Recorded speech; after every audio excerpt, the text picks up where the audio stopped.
आमेन. Hebrew कॅलेंडरनुसार हा जो महिना आहे, या महिन्यामध्ये इस्रायली लोकांनी जेव्हा ते प्रवास करत होते, हाच तो महिना आहे जेव्हा ते इजिप्तातनं प्रवास करत होते आणि देवाने त्यांना सोडवलं, तेव्हा त्यांना आरोग्याची गरज होती, पुनर्स्थापनेची गरज होती, वाढची गरज होती. आणि परमेश्वराने ह्याच महिन्यामध्ये कडू पाणी गोड केलं होतं. याच महिन्यामध्ये त्यांच्यासाठी झरे फोडले होते. जे त्यांच्यासाठी अशक्य वाटत होतं ते परमेश्वराने ह्याच मे महिन्यामध्ये त्यांच्यासाठी शक्य केलं होतं. सेम गोष्ट तुमच्या बाबतीत होणार आहे. हालेलुया. हा महिना तुमच्या खडकातनं, जीवनरूपी खडकातनं पाणी निघणार आहे. हालेलुया. हा महिना जे कडू अनुभव आहेत ते गोड अनुभवामध्ये बदलणार आहे येशूच्या नावामध्ये. प्रॉफेसी आहे हा, ज्यांनी स्वीकार केली ते गवाही पाहतील. आमेन, आमेन. नीट ऐका वचन. म्हणा, आरोग्य, पुनर्स्थापना, वाढ. या महिन्याचं जर काही उद्देश असेल तुमच्या लाईफमध्ये, किंवा देव जे तुमच्यासाठी करावं अशी तुमची इच्छा असेल, या 3 गोष्टी कोणाला नको आहेत? आरोग्य सगळ्यांना हवंय, पुनर्स्थापना सगळ्यांना हवी आहे, अजून काय पाहिजे? वाढ पाहिजे. आणि हा तो ग्रेटेस्ट मंथ आहे ज्यात तुम्ही ते घेऊ शकता. आमेन. तुम्हाला माहिती का, तुम्ही दरवेळेस कोणत्या पण शॉपमधून जाऊन कपडे घेऊ शकता. प्रत्येक वेळेस. आता जर तुम्हाला वाटलंय की मला कपडे घ्यायचे, तर तुम्ही इझिली जाऊन कोणत्याही मॉलमध्ये, शॉपमध्ये जाऊन कपडे घेऊन कपडे आणू शकता, बरोबर? पण जेव्हा एक्झिबिशन लागतं ना, तिथं पंजाब, राजस्थान, कोलकाता, कोल्हापूर असे वेगळे ठिकाणचे तुम्हाला कपडे पाहायला मिळतील, वेगवेगळ्या गोष्टी पाहायला मिळतील. हाँ, तो स्पिरिचुअल एग्जिबिशन लगा है इधर. Come and take and go. Hallelujah. जो हा मे मंथ है ना, हा आध्यात्मिक मेळा आहे. हालेलुया. सिंपल म्हटलं तर मेळा आहे. आमेन. दरवेळेस तुम्ही घेऊ शकता काहीही, पण मेळा जो असतो ना, तो काहीतरी विशेष असतो, वेगळा आनंद असतो, वेगळ्याच प्रकारची खुशी असते.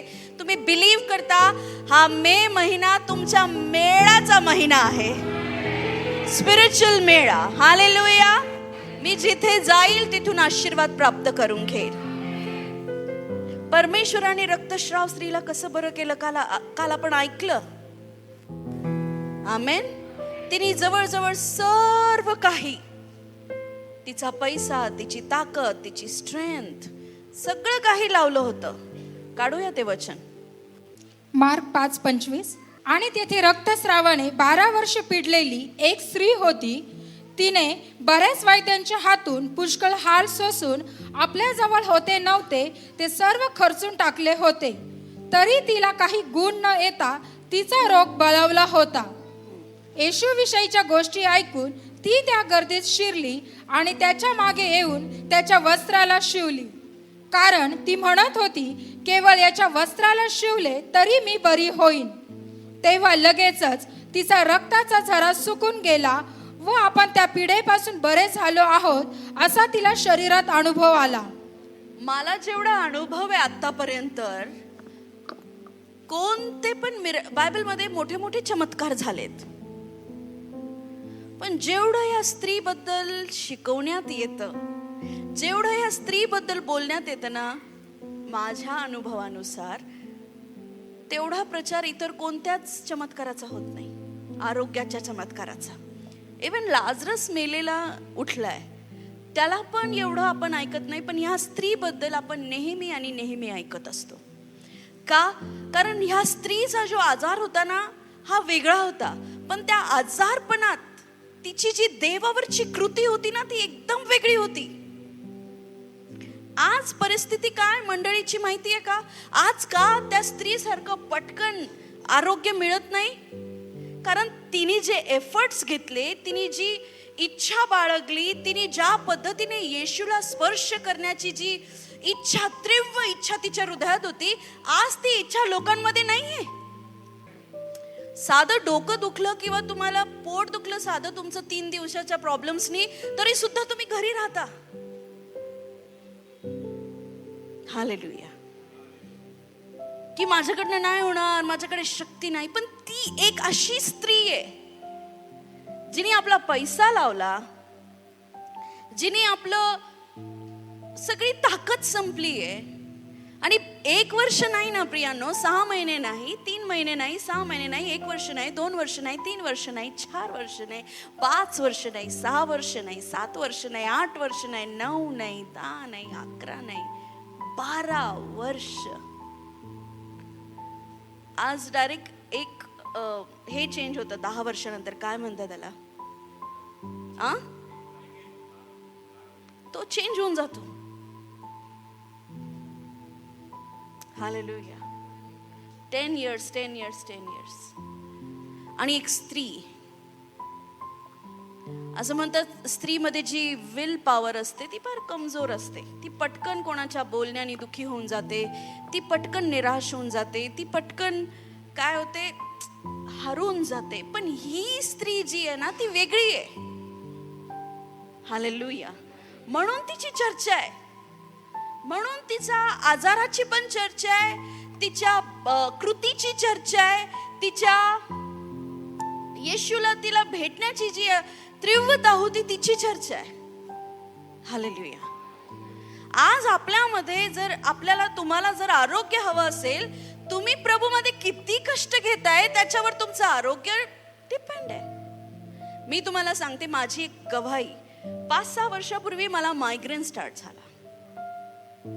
मायग्रेन इतकं की माझं डेली हेडेक व्हायचं, भयंकर. म्हणजे मी जर, आणि बघा ते वेगळंच होतं, मी जर थोडी उन्हात गेले आणि थोडंसं जरी मी अर्धा तास, म्हणजे नाशिक टू कॉलेज रोड आपण फिरतो जातो इझी, तेवढा पण मी प्रवास केला ना, घरी आल्यानंतर माझ्यामध्ये अजिबात ताकद नसायची, एवढं माझं डोकं दुखायचं. मी कोणाला असं व्यवस्थित वर नजर करून पाहू शकत नव्हते. पाय जरी ठेवला तरी माझं डोकं दुखायचं. डॉक्टर्स, चेकअप, शेवटी माझ्याकडे रिपोर्ट्स आहे, मी तुम्हाला आणून दाखवू शकते. मग मला डॉक्टरनी MRI काढायला लावला आणि माझ्या मेडिसिन सुरू होत्या. मी 2 महिने डेली मायग्रेनच्या मेडिसिन्स घेतल्या. मी आत्ताची गोष्ट सांगते, जेव्हा मी रो हाऊसमध्ये राहत होते, 2 महिने.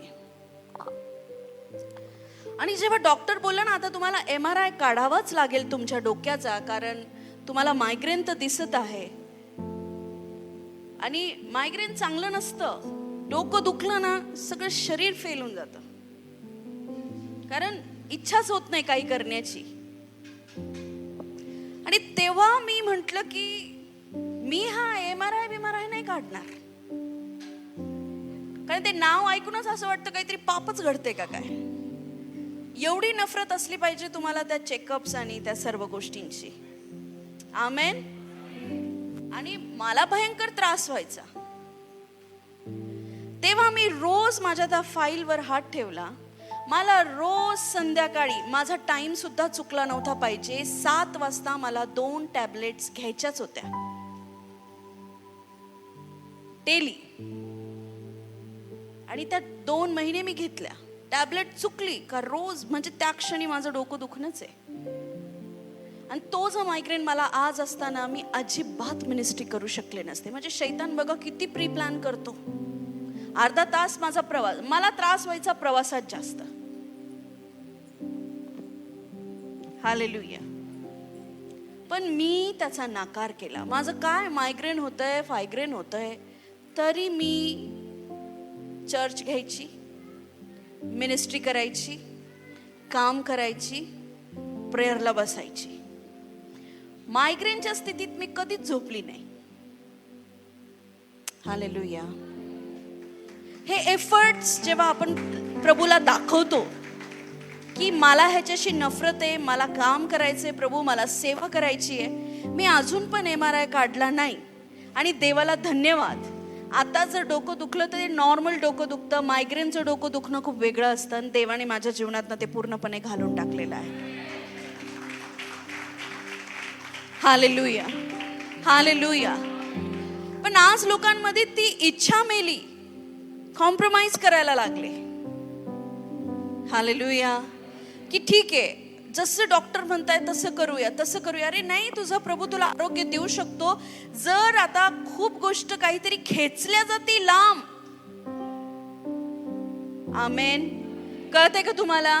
की डॉक्टर म्हणतो आता तुम्हाला हेच करावं लागेल, असंच आहे, तुमचं हे जाऊ शकत नाही, हे ब्लड कनेक्शन आहे, लगेच थांबून जायचं. अरे अरे अरे अरे, रुक जाओ, इतनी लंबी बीमारी की गाड़ी नहीं जाएगी.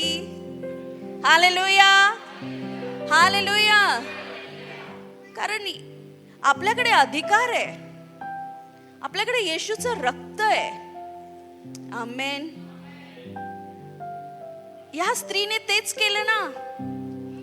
तिने आशा नाही सोडली. तिने फक्त हा मनात विचार केला की मी येशूच्या गोंड्याला स्पर्श करील. आज किती लोक इथे आहेत, तुम्ही कोणत्या कोणत्या समस्या ते मला माहिती नाही, पण तुम्ही किती मनात विचार करताय की नाही, मी येशूला स्पर्श करील. मी नेहमी शिकवते, फक्त येशूच्या स्पर्शाची अपेक्षा करू नका. Lord touch me, heal me, मला स्पर्श कर, मला स्पर्श कर. आता ही वेळ आहे की तुम्ही देवाला स्पर्श करा. मग काय काय आडवं येईल तुम्हाला? गर्दी आडवं येईल. लोक, फॅमिली, परिवार, फ्रेंड सर्कल, जॉब, कर्ज, पाप, ते तुम्हाला काय करतील? प्रभूला स्पर्श करण्यापासून आडवं येतील. नाही नाही नाही, तू जाऊ नको, तुझी लायकी नाहीये. हो की नाही? आता तिला ज्या व्यक्तीने येशू बद्दल सांगितलं होतं की तू प्रभू आपल्या गावातनं जात आहे, ती बायबल असं सांगतं ती ऐकत होती. आमेन. काय करत होती ती? ऐकत होती. ऐकून तिचा विश्वास वाढला आणि त्या विश्वासानुसार तिने कृती केली. आणि काय कृती केली? की मी त्याच्या गोंड्याला स्पर्श करील. आणि तेव्हा येशू हे पवित्र गुरु, आणि तेव्हा लोकांची मनस्थिती तीच आहे की तू 12 वर्ष झाली, तुला रक्तस्राव आहे, आता तू अशुद्ध आहेस. हे तिला पण माहिती होतं. आणि येशू एका धर्मगुरु सारखे पवित्र प्रभू रस्त्यातून जात आहेत. तिने काय विचार केलेला आहे? मी त्याच्या गोंड्याला स्पर्श करीलच. तिचा मिराकल तिच्या जिद्दीमध्ये होता. तिचा जो चमत्कार होता ना, तिच्या हृदयात ठरवलेल्या त्या जिद्दीपणामुळे होता. हालेलुया. मी कसं सांगू, तुम्ही ना खूप अवघड आहे. माझ्या विचाराचा जो थांग लागलाय ना, तुम्हाला जरा अवघड आहे. हालेलुया. तुम्ही जर आज जिद्द केली ना, परमेश्वरा मी तुझ्यामध्ये या लेवलला जाईल म्हणजे जाईल, देव तुमच्या बरोबर आहे. तुम्ही जर जिद्द केली ना आज की मला हे करायचंय प्रभू, तर करायचंच आहे, तर देव तुमच्या बरोबर आहे. हालेलुया. पूर्ण गर्दीचं वातावरण, लोक आणि लोकच आहे, तरी ती म्हणते की मी येशूला स्पर्श करील. एक आजारी, तिच्या शक्ती नाहीये, तिच्या पायांचं विशेष बळ गेलेलं असेल की नाही?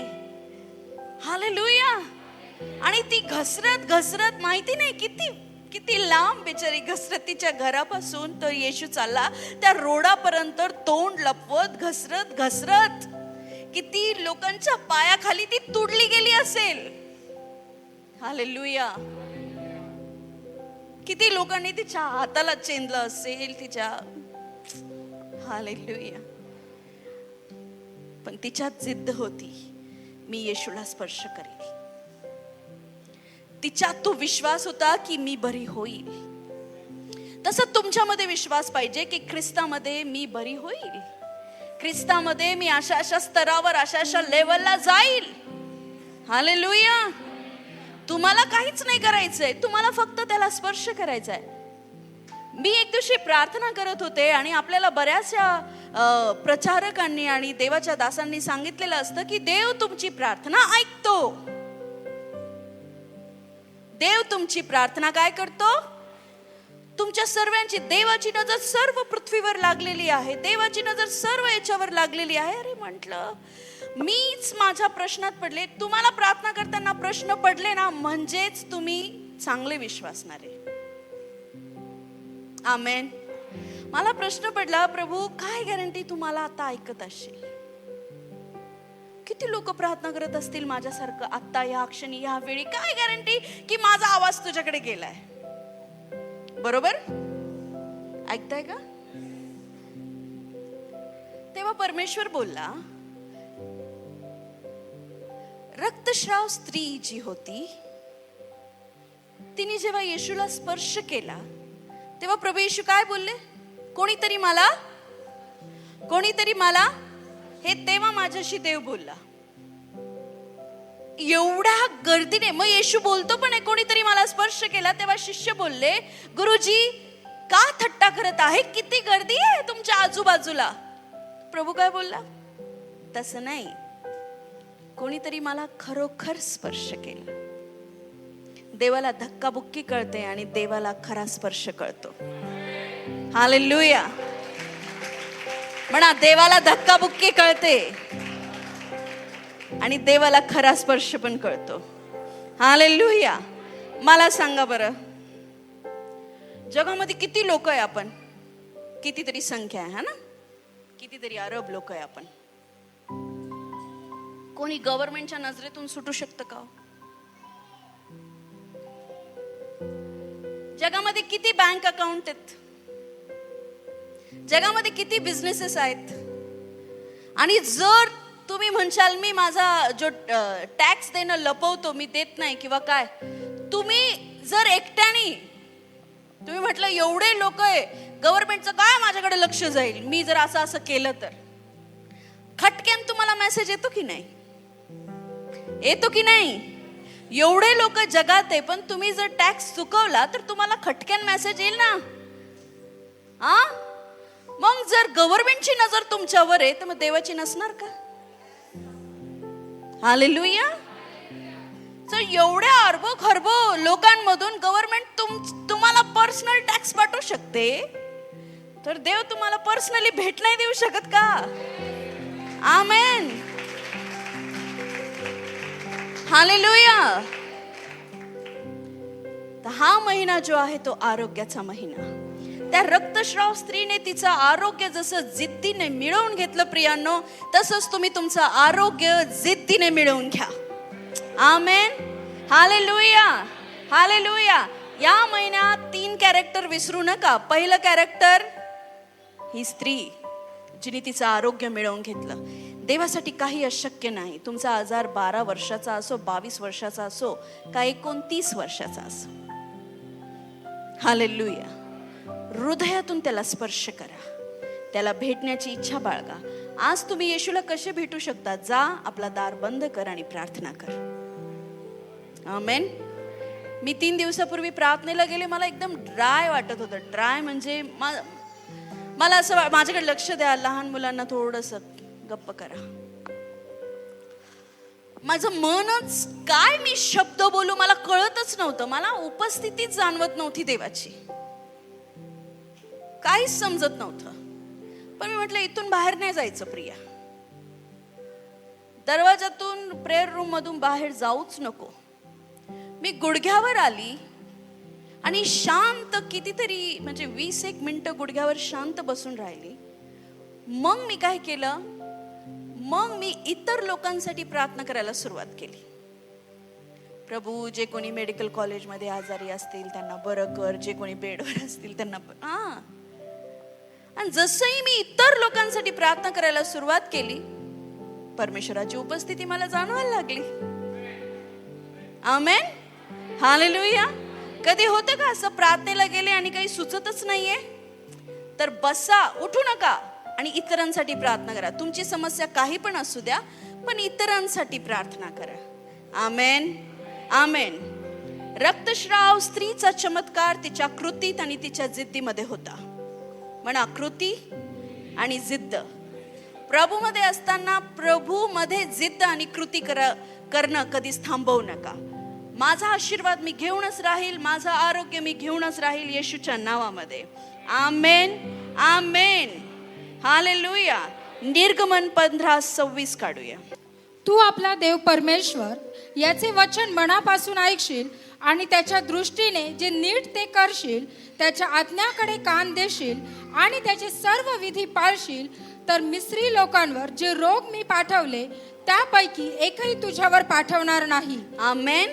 जर तू आपला देव परमेश्वर याचं वचन जर मनपूर्वक लावून ऐकशील, त्याच्या आज्ञांकडे तू लक्ष देशील, तर मिसर देशात, आज तुमचं माझं मिसर काय, हे जगात जे रोग आणि राई आहेत ते मी तुझ्यावर येऊ देणार नाही. Hallelujah, hallelujah. तुम्हाला समजतंय का मी काय सांगतेय? जेवढं तुम्ही प्रभूमध्ये वाढता तेवढं तुम्ही सुरक्षतेमध्ये वाढता. आमेन. जेवढं तुम्ही प्रभूमध्ये त्याच्या आत्म्यात बलवंत होता तेवढं परमेश्वराचे अभिवचन तुमच्या जीवनात येतात. बाहेर जे रोगराई असतील ते मी तुझ्याकडे येऊ देणार नाही. तरी सुद्धा काही विश्वासणारे आज देखील, काही विश्वासणारे आजाराने खेळलेले आहेत, काही विश्वासणारे आजाराने मरून गेलेत. रिझन कृती नाही, कारण वचनावर विश्वास नाही. परमेश्वर खोटं बोलेल का? देवाचा आत्मा खोटं बोलेल का? की जर तू तुझा परमेश्वर याचं वचन मनापासून ऐकशील. आता तुझं मन तिकडे आहे जिथं धन आहे आणि आरोग्यासाठी जर तू प्रभूकडे येते, कसं काय काम होईल? आमेन. समजतंय का तुम्हाला? बायबल सांगतो वचन ऐक, आज्ञांचं पालन कर, त्यांच्याकडे कान दे, लक्ष दे, सर्व विधी पाळ. जखर्या आणि अलिशिबा हे वांझ होते, पण वर्षानुवर्ष त्यांनी परमेश्वराची सेवा केली, त्या आज्ञांकडे त्यांनी लक्ष दिलं. आमेन. आणि सरते शेवटी परमेश्वराने त्यांना आरोग्य दिलं, त्यांची सुटका केली आणि त्यांच्या जीवनावर जो एक डाग होता वांझपणाचा तो काढून टाकला. आमेन. तर मी तुला रोग मुक्त करील, तर मी तुला रोग मुक्त करील. इजिप्तामध्ये, मिसर देशामध्ये असलेले कोणतेही रोग मी तुझ्यावर आणणार नाही. किती मोठं अभिवचन आहे. या बाबतीत आपण पुढच्या रविवारी अजून शिकणार आहोत, कारण रोग मुक्त आणि येशूचं रक्त ह्याचा खूप एक गूढ नातं आहे. आमेन. तर जर तुम्हाला रोगमुक्त व्हायचं असेल तर काय करा? कृती, जिद्द की हा आजार मला नकोय. आमेन. देवाचं वचन ऐकणं आणि त्याच्या आज्ञांकडे लक्ष देणं. मी तुम्हाला सांगू, एकच आज्ञा फॉलो करा, त्याच्यात सर्व आज्ञा पूर्ण केल्यासारख्या आहे असं बायबल सांगतं. ती म्हणजे तू आपला परमेश्वर याच्यावर संपूर्ण मनाने, संपूर्ण जीवाने, संपूर्ण शक्तीने प्रीती कर. आणि जशी तू आपल्या स्वतःवर प्रीती करतो तशी तू आपल्या बाजूच्या व्यक्तीवर प्रीती कर. हालेलुया. याने तुम्ही पूर्ण 10 आज्ञा पूर्ण केल्यासारख्या होतात. मी नाही सांगत, बायबल सांगतं. आणि जर तुम्ही देवावर प्रेम करणारे असाल ना, तुम्ही आपोआप शेजारच्यावर प्रेम कराल. हालेलुया. आपोआप तुम्ही शेजारी, आता बघा, शेजारी पक्के शेजारी असले ना प्रॉब्लेम होतो है ना. आता मी किती चांगली आहे ना, पण माझे शेजारी काही तेवढे मला काही सूट होत नाही. आमेन. पण वाद नाही घालत मी कोणाशी. हालेलुया. तुम तुम्हारे भले, हम हमारे भले. Hallelujah, hallelujah. तुझी एक कैरी तोडली तर भांडण होऊ शकतं, तर मी बाजारातून जाऊन 10 किलो कैऱ्या आणेल, पण तू आणि मी आपण शांतीत राहू. म्हणून इतरांच्या कैऱ्या तोडायला जाऊ नका बरं का. तुम्हाला सांगते, आता लई तुमचं सुरू झालेलं असेल कैरे आणि आंबे, दिसला का मार दगड. जर आता तुम्ही कैरी चोरून खाल्ली तर बघा,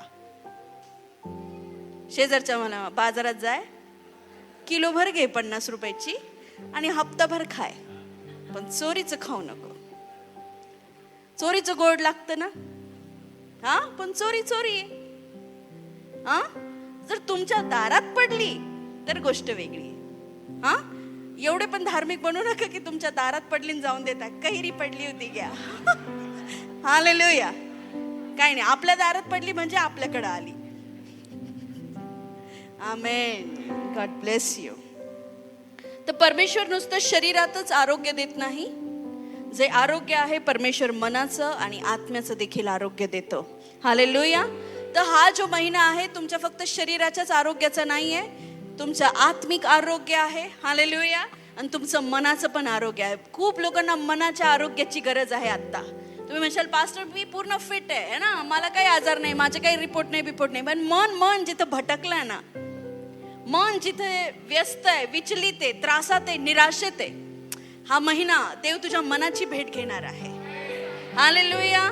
बायबल असं सांगतं, देव तुझ्या मनाला जाणणारा परमेश्वर आहे, तुझ्या मनाचे विचार ओळखणारा परमेश्वर आहे. मी खरं सांगते तुम्हाला, प्रभू येशू करतो, पण त्याचं आणि आपलं नातं एवढं दृढ पाहिजे, एवढं घट्ट नातं पाहिजे आपलं, की आपण जर मनात काही बोलतोय ना ते झालं पाहिजे. हालेलुया. मी खूपदा माझ्या प्रेयर रूम मध्ये असताना मनात अपेक्षा करते आणि माझ्यासाठी ते होऊन जातं. माझ्यासाठी कोणी ते करून देतं, सहज करून देतं. हालेलुया. फक्त मी मनात ठरवते, हे परमेश्वर आज असं जरा होऊ दे. हालेलुया.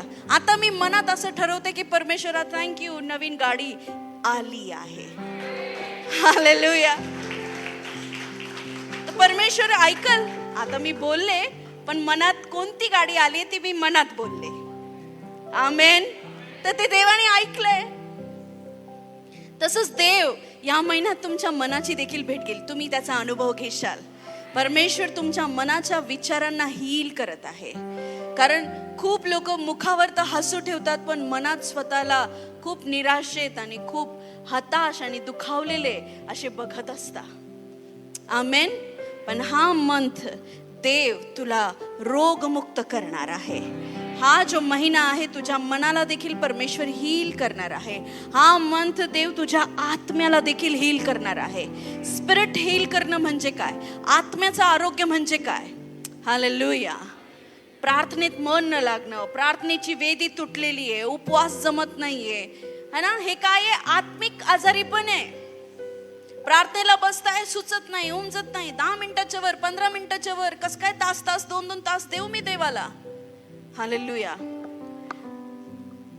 जिथं प्रेम असतं ना, तिथं तास सहज निघून जाता. हालेलुया.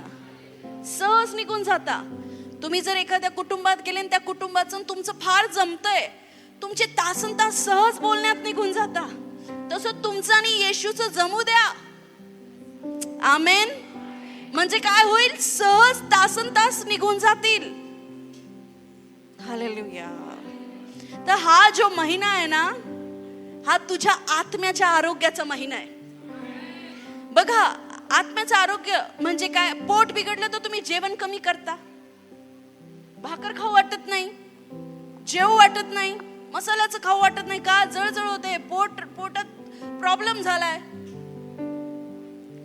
हा, तसंच तुम्हाला कोणाला बायबल वाचू वाटत नाही. चला, एवढे धार्मिक नका बनू, पास्टर आहे मला माहिती तुम्ही किती पाण्यात आहे. कोणाला बायबल वाचू वाटत नाही, घेता पण अक्षरच दिसत नाही. Very good. मी पण हात वर करते, मी काय एवढी धार्मिक नाही बाबा. रिझन काय असतं माहितीये, आत्मिक पोट आजारी आहे. जर तुम्ही शास्त्र वाचत नाहीये, शास्त्र हे भाकर आहे, शास्त्र वाचू वाटत नाहीये, त्याला मनन करू वाटत नाहीये, म्हणजेच तुझा आत्मिक पोट आजारी आहे. पण हा महिना तुझ्या आत्म्याच्या आरोग्याचा महिना आहे. हालेलुया. ते रिवायवल, ते संजीवन पुन्हा येणारे, जे पूर्वी तू देवाबरोबर वेळ घालवायचा ना, ते पुन्हा तू अनुभवणार आहे येशूच्या नावामध्ये. हालेलुया. थोडी माझी एनर्जी डाऊन असेल, पण तुमची करू नका. हालेलुया. तुम्हाला कळालं, आरोग्य नुसतं शरीराचं नाही, आरोग्य मनाचं पण आहे, आरोग्य आत्म्याचं पण आहे. हालेलुया. रक्तस्राव स्त्री फक्त शरीरातच नाही, त्या क्षणी देवाने काय सांगितलं, तुझ्या विश्वासाने तुला बरं केलं. तिचा विश्वास वाढला. पुन्हा जा, पाप करू नको. तिचे पाप मुक्त झाले. ती मनातून बरी झाली. आमेन. ती आत्म्याने बरी झाली, ती शरीराने बरी झाली. फर्स्ट, जर तुम्हाला आरोग्य हवं असेल, तुमच्या जीवनामध्ये तुम्हाला सुटका हवी असेल, तर पहिले आत्म्याचं आणि मनाचं आरोग्य देवाकडे मागा. शरीर भलं आहे, शरीराला काही आजार नाही, पण आत्मा आजारी आहे. प्रार्थना न करणं, वचन न वाचणं, देवाची स्तुती न करणं, मनामध्ये नको ते विचार येणं, हे आजारी. पण देवाला म्हणा, पहिले माझा आतील माणूस बरा कर, कारण तो ग्रेस या महिन्यामध्ये अवेलेबल आहे. कारण हा महिना हिब्रू कॅलेंडरनुसार इयारचा महिना आहे, आणि हा महिना तुमच्या आरोग्याचा, पुनर्स्थापनेचा आणि वाढीचा महिना आहे. या महिन्याच्या शेवटपर्यंत, म्हणजे 30-31 तारीख येईपर्यंत, ह्या तिन्ही गोष्टीमध्ये तुम्ही प्रॉस्पर दिसाल येशू ख्रिस्ताच्या नावामध्ये. हालेलुया. फिजिकली, शारीरिक रीतीने, आत्मिक रीतीने, मानसिक रीतीने, भौतिक रीतीने तुम्ही चारही क्षेत्रामध्ये आशीर्वादित दिसाल येशूच्या नावात. हालेलुया. दुसरं आहे पुनर्स्थापना. मी वचन नाही काढत, तुम्ही रूथचा अध्याय वाचा घरी गेल्यावर. 4-5 पानं आहेत फक्त. हालेलुया. परमेश्वराने रूथला पुनर्स्थापित केलं. आमेन. एक जवान मुलगी, एक जवान स्त्री है ना, नाओमी, आणि तिचे दोन्ही मुलं ती घेऊन कुठे गेली? मोवाबला गेले. कशासाठी? भाकर घ्यायला. कारण यरुशलेम मध्ये काय पडला होता? अकाल पडला होता. पण तिथे काय झालं? काही वर्षानंतर ते सगळे मरून गेले. तिचा पती मेला, तिची दोन्ही मुलं मेले. नुकतंच त्यांचं लग्न झालं होतं. एका मुलाच्या बायकोचं नाव होतं ओरपा, एकाचं नाव होतं रूथ, आणि ती नाओमी. आणि तुम्हाला माहिती ओरपाने काय केलं? तिचा नवरा मेला, आता या म्हातारी बरोबर जाऊन मी काय करू, म्हणून ती सोडून निघून गेली. ती तिच्या लोकांमध्ये निघून गेली. लक्ष देताय का? तसं तर नाओमीने दोघींना सांगितलं होतं, रूथ तू पण जा तुझ्या परिवारामध्ये. आणि रूथ आणि ओरपा ह्या मोवाबीन होत्या. ह्या जिवंत देवाला ओळखत नव्हत्या. पण जी नाओमी होती, ती यहोवा देवाला ओळखणारी, यहोवा देवाची आज्ञा पाळणारी, आराधना करणारी होती. आणि तुम्हाला माहिती आहे, रूथ सुद्धा सहज जाऊ शकत होती, कारण नाओमीचं जीवन आणि रूथचं जीवन पूर्णपणे वेगळं होतं. नाओमी आता म्हातारी झाली, तिचे मुलं मेले. आमेन. पण रूथनी काय केलं? रूथ तिला बोलली, मी तुला सोडून जाणार नाही. तिच्या एका शब्दाने तिचं जीवन बदललं. तो शब्द माहिती काय होता? तुझा देव तो माझा देव. आणि तिथंच तिच्यावर परमेश्वराची कृपादृष्टी झाली. तुझे लोक ते माझे लोक. तू जिथे जाशील तिथे मी जाईल. आणि अजून एक पॉवरफुल अशी गोष्ट तिने तिथे बोलली, तुला आणि मला फक्त मरणच वेगळं करू शकतं. आता मी तुम्हाला सांगते, जेव्हा तुम्ही परमेश्वराबरोबर नातं निर्माण करता, तेव्हा तुम्ही म्हणता का तुझी इच्छा ती माझी इच्छा, तुझी सेवा ती माझी सेवा. हे प्रभू, आता फक्त मरणच, माझं शारीरिक मरणच तुला आणि मला वेगळं करू शकतं. हालेलुया. बघा, रूथ खूप जवान मुलगी होती. मला तरी असं वाटतंय खूप जवान, 14, 15, 16 वर्षाची. आणि ती आता विधवा आहे. आणि ती खुशालीने जाऊन दुसरीकडे जाऊन लग्न करू शकत होती. पण तिने काय निवडलं? जिच्याकडे आता काहीच नाहीये त्या व्यक्तीबरोबर जाणं, नाओमी बरोबर जाणं निवडलं. आणि काय केलं तिने? गेली निघून. रूथच्या जीवनात सगळी आशा संपली होती, पण देवाने रूथला पुनर्स्थापित केलं. कसं पुनर्स्थापित केलं? तिच्या जीवनामध्ये बोआज आला. Hallelujah, hallelujah. बोआजाने काय केलं? फक्त रूथला घेतलं का? फक्त रूथला स्वीकार केलं? काय केलं बोआजने? पहिले तर रूथ बोआजच्या शेतात एक मोलकरीण म्हणून कामाला गेली. पण बोआजने जेव्हा रूथ विषय ऐकलं तेव्हा त्याला असं समजलं की एक मोवाबीन आहे, तरी सुद्धा ही नाओमी बरोबर किती विश्वसनीय आहे. तिची पुनर्स्थापना तिच्या विश्वासूपणावर झाली. तुम्ही देवामध्ये असताना किती विश्वसनीय आहात देवाबरोबर, त्याच्यावर तुमचं फ्युचर डिपेंड करतं. हालेलुया. तिने स्वतःची बुद्धी लावलीच नाही. जसं जसं नाओमीने सांगितलं आणि जसं जसं परमेश्वर तिला बोलला तसं तसं तिने केलं. हालेलुया. रूथच्या जीवनामध्ये सगळं संपलं होतं. आज तुमच्या जीवनात काय संपलंय मला माहिती नाही. तुमची कुठे आशा निराश झालीये, तुम्हाला कोणत्या गोष्टीची गरज आहे, किंवा आता तुम्ही किती ऍडजस्टमेंट लाईफ तुम्ही तुमची करत आहात, किती मनातून तुम्ही तुटले आहात. पण परमेश्वर पुनर्स्थापनेचा परमेश्वर आहे. जर त्या रूथला देव इतकं हायली पुनर्स्थापित करू शकतो तर तुम्हाला का नाही करणार? आमेन. बोआजनी नुसतं रूथ बरोबर लग्नच नाही केलं, तर बोआजनी नाओमीला देखील तिचं जे गहाण शेत होतं, जे तिच्या नवऱ्याने विकलं होतं, ते देखील प्राप्त करून दिलं. हालेलुया. म्हणजे एकाच बाजूने पुनर्स्थापना नाही झाली, रूथची झाली, पण नाओमीची देखील पुनर्स्थापना झाली. हालेलुया. नाओमी काय म्हणाली जेव्हा ती पुन्हा यरुशलेम मध्ये आली, तेव्हा ती काय म्हणाली? मला नाओमी म्हणू नका, कारण नाओमीचा अर्थ होतो गोड. ती काय म्हणती? मला नाओमी म्हणू नका, मला मारा म्हणा, मारा. आणि माराचा अर्थ होतो कडू. म्हणजे ती इतकं स्वतःला आता असं समजतीये की माझं जीवन आता कडू झालंय. पण माराचं पुन्हा देवाने तिला नाओमी केलं. पुन्हा कडूच देवाने गोड केलं. हालेलुया. तर त्या सुंदरशा लहानशा रूथला देव पुनर्स्थापित करू शकतो. ती रूथ मोवाबीन, जिला येशूबद्दल काहीच माहिती नाही, जिला पवित्र शास्त्राबद्दल काहीच माहिती नाही, ती विश्वासाने आली आहे नाओमीच्या मागे मागे.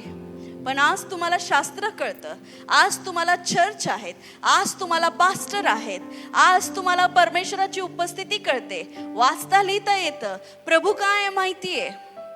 मग देव तुम्हाला पुनर्स्थापित करणार नाही का? हालेलुया. आणि थर्ड कॅरेक्टर म्हणजे आपला येशू. वाढ, ग्रोथ. हालेलुया.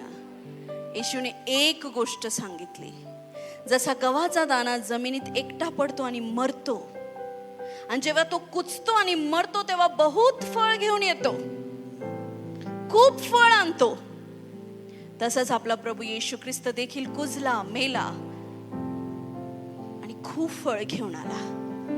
हालेलुया. तर हा जो महिना आहे हा स्वतःच्या इच्छेला मरण्याचा महिना आहे. हालेलुया. कशासाठी? नुकसान होण्यासाठी नाही, वाढ होण्यासाठी. तुझी इच्छा काय आहे? तुझी इच्छा ही आहे की आज मी पूर्ण रात्र झोपतो, पण त्याला मर आणि आज रात्री प्रार्थनेला बस. तुमची इच्छा आहे की आज मी बायबल वाचत नाही,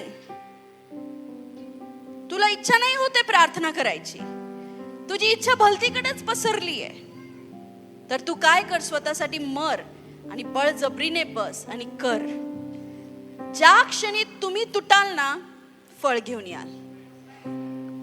ज्या क्षणाला तुम्ही नम्र व्हाल ना, फळ घेऊन याल. नम्र होणं कठीण आहे, कारण नम्र व्हायला माणसाला तुटावं लागतं. पण जो तुटलाच नाही तो वाढला नाही. आपण प्रभुभोज घेतो, भाकर तोडतो ना, एक अख्खी भाकर जर एका प्रभुभोजवाल्याने घेतली, ती बहुगुणित होईल का? पण ती जेव्हा तोडली जाते तेव्हा ती सगळ्या चर्चला पुरून उरते. आमेन. म्हणून देवाजवळ तुटलेल्या आणि भग्न हृदयाने जा. वाढ तुमची आहे. नम्र हृदयाने जा, वाढ तुमची आहे. हालेलुया. फर्स्ट, रक्तस्राव स्त्रीने जिद्दीने, विश्वासाने, कृतीने तिचं आरोग्य मिळवून घेतलं. आमेन. हा महिना तुमच्या आत्म्याच्या, मनाचा आणि शरीराच्या आरोग्याचा महिना मी घोषित करते येशूच्या नावात. रूथनी तिच्या जिद्दीने, तिच्या विश्वासूपणाने तिची पुनर्स्थापना करून घेतली. जे लोक तिचे नव्हते ते लोक तिचे केले. जो देव तिचा नव्हता त्या देवावर तिने विश्वास ठेवला आणि त्या देवाने विश्वासूपणाने तिला काय केलं? पुनर्स्थापित केलं. रूथ पूर्वीच्या काळी नवरा मेला म्हणजे आयुष्य संपलं. हालेलुया. पूर्ण इच्छा मेल्या तिच्या लाईफ मध्ये. अक्षरशः पांढरी साडी घालणं म्हणजे काय? आता तुझ्या जीवनात रंग उरले नाहीत. काळी टिकली लावणं म्हणजे काय? आता तुझ्या जीवनामध्ये रंग उरले नाहीत. का? कारण तिचा माणूस मेला. हालेलुया. मला नाही माहिती तुमच्या जीवनात किती रंग उरलेत, नाही उरलेत. परमेश्वर तुझं जीवन त्याच्या लाल रंगाने पुन्हा रंगीन करील. हालेलुया. तो बोवाज तुमच्यासाठी प्रभू येशू आहे. हालेलुया. तो पुनर्स्थापनेवाला बोवाज तुमच्यासाठी तुमचा प्रभू येशू आहे. तुम्ही जाणार सारवा गोळा करायला, पण परमेश्वराबरोबर जर तुम्ही विश्वसनीय असाल तर त्या शेताचाच मालक देव तुम्हाला करून ठेवेल. हालेलुया. हालेलुया. आणि थर्ड, वाढ आहे. आमेन. परमेश्वर म्हणतो मी तुला वाढवील. एक स्क्रिप्चर बघूया आणि मग संपवूया. गलतीकरा 6:9. चांगले करण्याचा आपण कंटाळा करू नये, कारण आपण न खचलो तर यथाकाळी आपल्या पदरी पीक पडेल. आमेन. चांगले करण्याचा आपण कंटाळा करू नये, कारण आपण थकलो नाही ना तर आपल्या पदरीत पीक पडेल. प्रार्थना करायचा कंटाळा करू नका. प्रार्थनेला यायला कंटाळा करू नका. देवाच्या राज्यात काम करायला थकून जाऊ नका. तुम्ही कंटाळा केला नाही आणि तुम्ही थकले नाही तर पीक तुमच्या पदरी पडेल, म्हणजे तुमची वाढ होईल. ते पीक तुमचे कोणते पण आशीर्वाद असू शकता. हालेलुया. हालेलुया.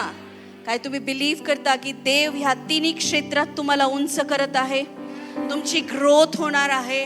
देव तुमची पुनर्स्थापना करणार आहे. देव तुमच्या मनाला, आत्म्याला, शरीराला आरोग्य देणार आहे. आपले हात उभारून परमेश्वराला म्हणा, हा महिना माझ्या आशीर्वादाचा महिना आहे. हा महिना माझ्या पुनर्स्थापनेचा महिना आहे. हा महिना माझ्या वाढीचा महिना आहे. येशूच्या नावामध्ये, येशूच्या नावामध्ये शारीरिक, आत्मिक, आर्थिक, भौतिक, मानसिक या प्रत्येक क्षेत्रात मी पुनर्स्थापना घोषित करतो. मी वाढ घोषित करतो. आरोग्य घोषित करतो. माझ्या घरात, माझ्या परिवारात, सेवकाईत, बिझनेसमध्ये, जॉबमध्ये मी आरोग्य, पुनर्स्थापना, वाढ घोषित करतो. येशूच्या नावात, येशूच्या नावात, येशूच्या नावात मी वाढत आहे. माझी उन्नती होत आहे. मनाने, शरीराने, आत्म्याने, पैशाने माझी उन्नती होत आहे. येशूच्या नावात शारीरिक, मानसिक, आत्मिक, भौतिक, आर्थिक क्षेत्रामध्ये मी आरोग्य प्राप्त केलं आहे. आपल्या जागेवर उभे राहा, प्रभूला धन्यवाद द्या. Thank you Jesus, thank you Jesus. सर्वजण घोषणा करतील, ख्रिस्त माझ्यामध्ये आहे, तो माझी आशा आहे. उंच स्वरात, तो माझी आशा आहे. जो माझ्यात आहे तो जगापेक्षा मोठा आहे. मी एकटा नाही, देव माझ्यामध्ये राहतो. माझ्या प्रियांनो, जेव्हा तुम्ही घोषणा करता, ती घोषणा तुमच्या विजयाला दर्शवते. नेहमी लक्षात ठेवा, ते चर्च नेहमी उन्नती बघतं जे घोषणा करायला ऍक्टिव्ह असतं. काही लोक घोषणा चालू आहे पण ते त्यांच्या विचारात असतात आणि ते मुखाने कबूल करत नाही. बायबल सांगतं, मी तुझ्या तोंडाच्या शब्दाला सिरजतो, बनवतो. हालेलुया.